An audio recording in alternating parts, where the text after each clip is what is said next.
Welcome back to McNew Podcast. I am McNew. Over the past week, several people have asked me if I was going to comment in an episode about the situation in Minnesota with the ICE agent shooting that individual there. And we have had many conversations at my department, just debriefing some of our opinions on the tactics and nuances involving a vehicle used as deadly force and the response of law enforcement with deadly force at that perceived threat. So a lot of those conversations have been taking place. I did not, obviously, because it's like I've been going on for 5 days or a week, did not make any video early on. When I watched the very first video released of the ground level video recorded by a bystander of the officers trying to get into the driver's side and then the shooting occurring, that first day watching those videos, I was left with questions and concerns. As more videos were released, as often happens, a lot of my questions were answered that related to the tactics of the officers and the positioning of different people, and just the overall picture I had of the situation became more clear. And then the final video I saw released, at least that had value to me, that added something to the conversation beyond a different angle of the same situation, was the video that I first saw publicized by the vice president, where it was the cell phone video of the actual agent documenting the scene leading up to the use of force. And that video answered a lot of my questions. And so I've decided I will record a video. I will give some commentary, but I just want to be really clear. The commentary will be strictly related to how we judge use of force, how we evaluate the deadly force decisions made by police officers. The conversation will be tactics related to a vehicle stop or a contact with individuals in a vehicle, especially when the driver is still doing driver stuff. So tactics, use of force decisions, and the standard we use to measure those. That's the angle I'll take. I won't be commenting on the political nature of it, because frankly, if the question is, was the shooting justified, the politics of it are irrelevant. And so, objectively speaking, we can make some determinations with the total investigation at our disposal, but also with just the videos we have available, we can draw some conclusions, which as the investigation goes on, will either be confirmed or we'll reject those conclusions and reassess. And by we, I don't mean me, because I'm not doing the investigation, but you know what I mean. And so let's just briefly, let me just lay some groundwork. In my position as a police captain, I review a lot of use of force. I have used force in my career, which is going on 25 years. I have, at least in the last 5 years, been a member of a use of force review board for patrol level use of force, for detective level use of force. And so on a very regular basis, I'm reviewing use of force. And sometimes that's an individual basis where I've got a report and I'm looking at it and I'm making a determination. And sometimes that's a part of a review board where, as a group of subject matter experts and supervisors, we're making a determination on whether use of force is justified based on law, policy, and training. And so I have a lot of experience evaluating use of force. As a police officer, as I came up through the ranks using force on the street, I took that job very seriously, meaning as a profession, we should take the use of force against the citizens we serve. We should take that decision to use force very seriously. We should become experts. We should We should understand the case law and the policy and the training and the tactics and the procedures. We should understand all of that very intimately so that we can, when faced with split-second decisions, make the appropriate decision. And so to minimize the errors that will occur. And so whether that is a use of deadly force, as in the situation we're talking about, or in something as less significant, at, let's say, relatively speaking, as the use of pepper spray or the use of a taser or the use of strikes, something like the use of handcuffs or a hobble or a punch or a strike with a stick, whatever the use of force, the police officer on the street should take the use of it and their training in it and their understanding of it very seriously, and should make a profession out of continuing to learn and adjust and train and review case law and adapt their tactics as the times change so that we can make the right decision. And so all that to say, when we are making a determination on the use of force, we use a standard called objective reasonableness. Objective reasonableness means, and this is my this is not my interpretation so much as the words I'm going to use to describe it to you, and that is, given the same circumstances, what would a reasonable police officer in the same situation do? How would they react based on what the officer knew at the time? The totality of information the officer had at the time, would a reasonable officer have behaved in the same manner? That is not to say that there aren't different ways to do different things. Just, did the officer act reasonably based on a reasonable officer standard, which sounds repetitive, but let me give you an example. Earlier I mentioned that the nuances of a vehicle situation are slightly different than the cut and dry nature of, say, a police officer confronting an individual armed with a handgun. So let's just give a really easy to determine use of force decision, like a police officer on the street is faced with a man who pulls a pistol out of his waistband and presents it to the police officer. This one's very cut and dry. A reasonable police officer would respond with deadly force when faced with that obvious deadly force threat. And so we can get into the weeds of determining whether the officer had a legal reason to make the stop. Okay, so they either did or they didn't. And then did they respond with the appropriate amount of force? Well, faced with a pistol, the officer does not have to wait to be shot at to use deadly force. And so if an officer used deadly force in that hypothetical situation, then it's a justified use of deadly force. And so likewise, if an officer is contacting someone for a lawful reason and that individual at near range draws a knife and presents it to the officer in a threatening manner, which we can get into what I mean by that, but let's just say it was a threatening manner and the officer responds with deadly force, then that is a justified use of deadly force, meaning the officer was presented with a deadly threat. He does not have to wait to be stabbed to respond with deadly force to stop the imminent threat, and he had a lawful reason to make the contact, because this is our hypothetical. That is a justified use of force. And so that said, those are the easy ones.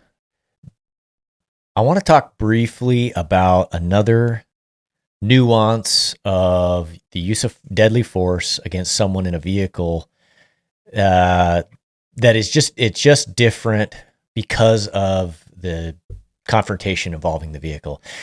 Tactically speaking is the approach I'll take. And so tactically speaking, when we can, we want to control a vehicle contact and eliminate avenues of escape. So let me tell you what I mean by that. When we can, and we are doing a targeted action against someone in a vehicle, meaning we have a known individual in a vehicle and we want to arrest them. And I'll just add the layer, we believe they may attempt to flee and or use their vehicle to get away. And so when we can, we like to control it to the degree that we will do a pin, meaning we will use our vehicles, whether they're marked patrol vehicles or unmarked detective vehicles, we will use those vehicles in a planned way, or at least a way that we've trained before, to come up behind the target vehicle, come in front of the target vehicle. Now, this is when the vehicle stopped, right? Or at least mostly stopped, say a parking lot or at a stoplight, or certainly not driving down the road at 25 miles an hour or anything of the like. But when a vehicle is stopped, we will initiate a targeted action where we come up from behind the vehicle, apply pressure, simultaneously applying pressure from the front of the vehicle, pinning that vehicle in. If we can, we'll also use another vehicle, maybe pull up alongside, and we will do our best to control the movement of the vehicle with constant pressure of the pinning vehicles before we put a human being out at the driver's door of the suspect vehicle to try and get them out. We do this from training and experience, knowing that it is the safest way to do a targeted action against a vehicle so that we don't get run over, and so that a pursuit does not occur, and so that the individual in the vehicle cannot get away in their vehicle. And so when we can, we like to employ those tactics. So that's in a perfect targeted situation. I do not believe that the individual in Minnesota, the subject of this shooting, was that situation, meaning it does not appear that individual was the target of their investigation, that they had set out that day to go arrest her. And so it's not a perfect situation to try and contain that individual. That said, as best we can, in similar circumstances on the road, if that maroon Honda Pilot had been interfering in law enforcement actions and we could do so, we would have taken our unmarked vehicles and attempted a vehicle pin to restrict her movement before we made contact, when we can. And so the point of all that is, from our experience and from these sorts of situations around the country, and the way we train is, when we can, we like to contain the vehicle before we make contact to avoid this potential. Now that I've said that, we don't always get to control a situation. That is the nature of a rapidly unfolding dynamic situation where split-second decisions need to be made. And so we do our best in preparation of to a contact like that, but we don't always get to pick. And so the suspect always has a vote. And so that's what I'd say about one of the nuances of a vehicle stop, is that we like to control that. Now, that's also true with if we have reason to believe someone is armed with a handgun. We also like to control that situation. Let's give the example of an armed barricade in a residence. Well, when we have a known armed subject who's alone in a residence who we want to get, we have a tactic for approaching that situation that does not involve running in the front door and trying to take them into custody and forcing an armed confrontation. So, what we try to do in all cases is drive a situation and be in control. And the way we're in control in an armed barricade is the armed subject is inside and we don't rush in. The way we control a situation for a suspect in a vehicle is we try to contain the vehicle. And so some of those nuances are in play in this situation, but also that doesn't take away from the fact that this is a dynamic situation, that the situation unfolded rapidly in the street, and perhaps most importantly, the distinction between a targeted vehicle intervention and this situation is she wasn't likely the target of their investigation from what I've seen. And so just a little bit on the tactics of how we would prefer, at least where I'm from, to handle contacting a vehicle when we can. And so that's tactics. At my department, when we first started talking about this situation in Minnesota, based on just the first video or two, the questions that here in Washington State, we as law enforcement officers had, because our courts are starting to ask these questions, were why was the officer standing where he was standing? And so that is just a layer of decision making that didn't used to be asked, but more and more we are seeing the courts say, at least in the upper left, what did the officer do to create the circumstances that led to the circumstances where they had to use deadly force? And so it's a step beyond the objective reasonableness standard of Graham v. Connor, and it's just a layer that we are becoming more familiar with up here. And so that is why when we saw the very first videos of the icy road with the federal agents around this maroon Honda Pilot, with the one agent trying to get into the door and the other agent standing, and the very original videos were very short. The agent standing at the front of the vehicle, and the video perspective is from the street at the rear of the vehicle. The question we had as law enforcement officers was, why was he standing there? And so, is there somewhere else he could have stood that would have changed the circumstances where he would have tactically been in a better place? Those are just the questions we had.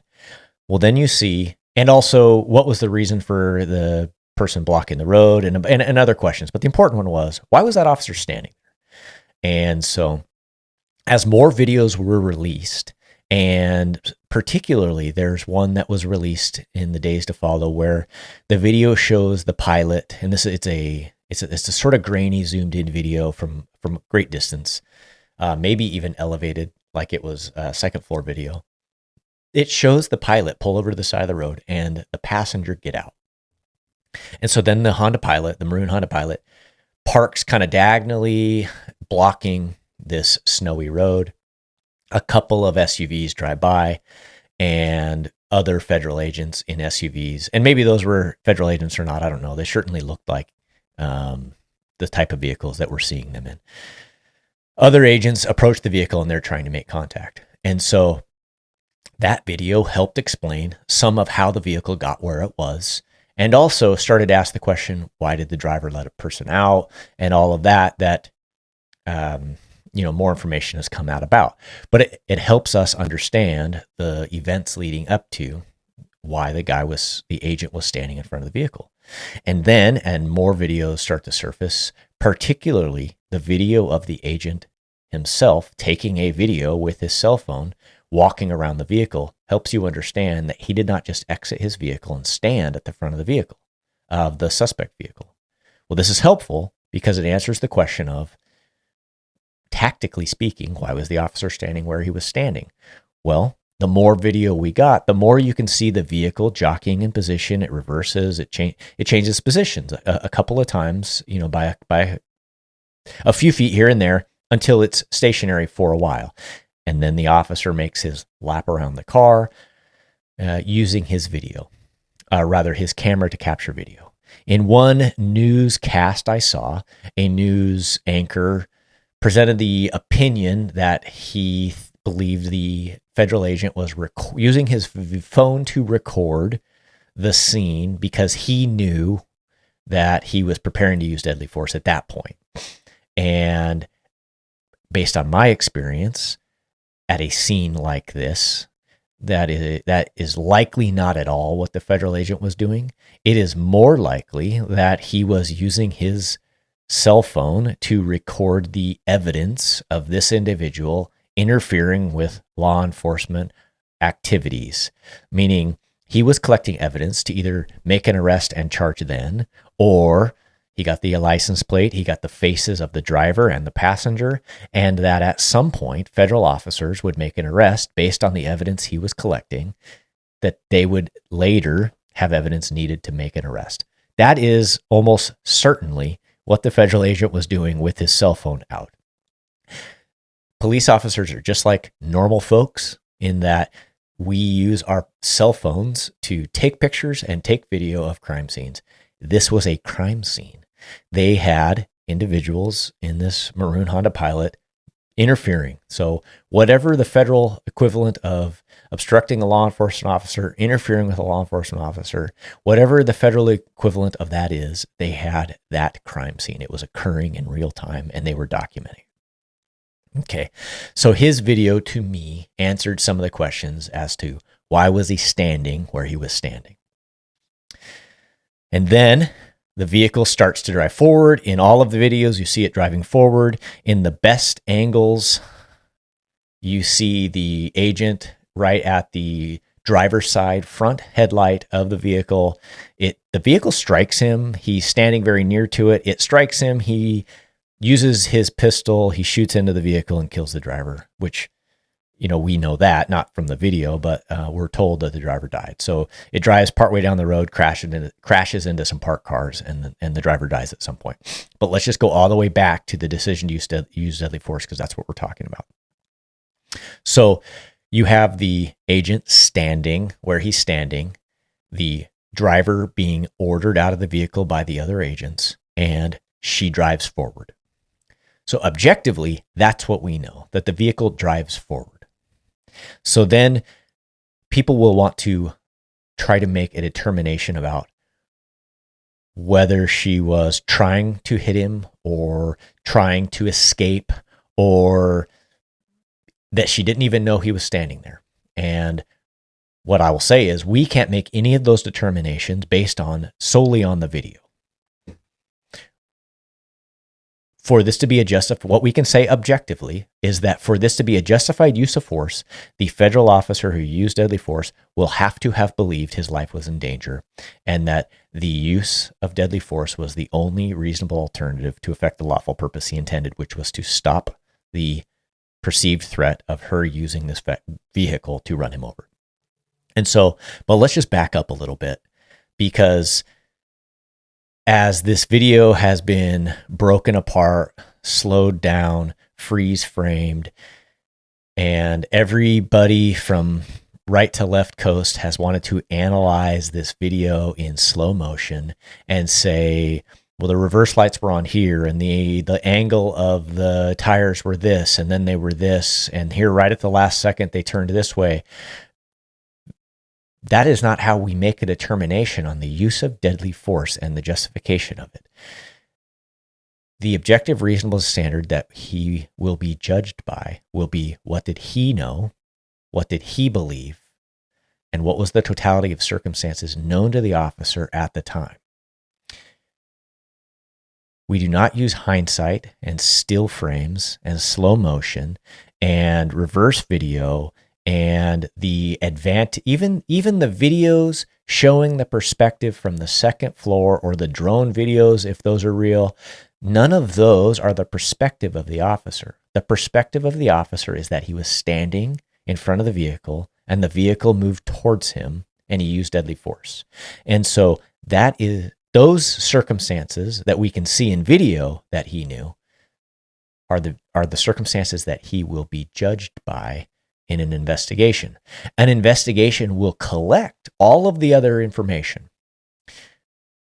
but the decision on to use deadly force will be evaluated based on what did the officer know? What did the federal agent who used deadly force know? And so this is setting aside all political opinions. This even sets aside the fact that to some degree, and I'll qualify that in a second, that 6 months ago or whatever it was, he was dragged by a vehicle and was injured and got stitches. The reason that's important is that it adds to his experience. But I don't need to be struck by a car, drugged by a car, to know that if I get hit by a car, I might die. And so it can be used in that it helps understand what he knew. But I've never been drugged by a car. I've had cars come at me, and I've had close encounters with vehicles. But if I take any new officer off the street, fresh out of college, fresh out of the police academy, and I drive towards him in my car, he's going to be afraid I'm about to run him over. If I get run over by a car, I might die. And so that's why I say this incident previously where he was struck by a car, yeah, it plays into he knew firsthand that it can hurt you, but like even that is less important than what he knew at the time. It all plays into our training experience, but the objective reasonableness standard is what did he know at the time based on the totality of circumstances on scene and the actions that he was presented with by the driver. And so that's what I'll say about that. It doesn't matter the political viewpoint of the driver. It doesn't even really matter if it doesn't matter if the driver was at a protest down the street 2 hours ago, 20 minutes ago, 5 minutes before this. None of that really matters when you're taking a snapshot in time of her actions at the wheel and the decision he made in a split second to use deadly force. It doesn't really matter. It doesn't matter. I saw one news story that wanted to paint this driver in a negative light based on some custody dispute or whether she should have been home with her kids. None of it matters. Nobody's opinion on immigration or the enforcement of it matters. All that matters when we're evaluating the use of deadly force is the objective reasonableness and what the officer knew at the time.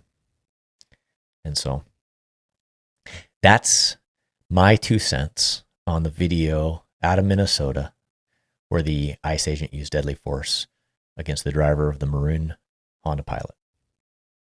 It's unfortunate for the federal agencies that within a day or so of this incident, what I'll call a similar incident occurred in Portland, where 2 individuals in a vehicle were shot by federal agents, not ICE agents, but Customs and Border Patrol. That is getting lumped into this situation just because of the similarity. What I'll say is, other than the individuals who were shot being in a vehicle and the justification that is being given by the feds for the use of deadly force was that the individuals in the car that the driver of the car had weaponized the vehicle and that the officer who fired was in fear for their life. To me, that's where the similarities end. These officers were doing a target enforcement in Portland of the individuals in the car versus the situation in Minnesota, which circumstantially was quite different. And so it is unfortunate that it happened so closely because the two are going to get connected just politically. And if you turn the news on, you're seeing what's happening. And so objectively speaking, I believe an investigation will determine whether this was a justified use of force or not. And objectively speaking, they will not consider the politics, I hope. So with that, thanks for watching.